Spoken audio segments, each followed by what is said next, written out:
உனக்கு ஒரு நண்பன் இருக்கான். அவன் உனக்கு போன் பண்ணா நீ போனை எடுக்கல.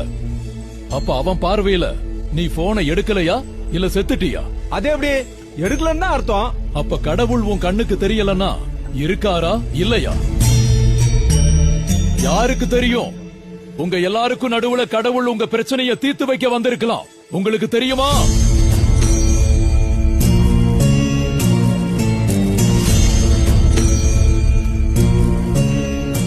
அவரு இருக்காருன்னு நம்பிதானே பல மைல் தூரம் நடந்து போய் கோவில்ல மணிக்கணக்கா காத்து கிடந்தோம். கால் வலி வந்ததுதான் மிச்சம். என் பிரச்சனை தீரலையே. உன் வீட்டுக்கு உனக்கு பிடிச்ச விருந்தாளி வந்திருக்காரு. என்ன பண்ணுவ? என்ன பண்ணுவோம்? கஷ்டமா இருந்தாலும் ஒரு 4 நாளைக்கு வச்சிருந்து நல்லபடியா கவனிச்சு வழி அனுப்பி வைப்போம். கடவுளும் அப்படிதான். உன்னை மணிக்கணக்கா அவர் சன்னதியில தங்க வச்சிருக்காருன்னா உன்னை கஷ்டப்படுத்த இல்ல, உன்னை அவர் ரொம்ப விரும்புறாருன்னு அர்த்தம்.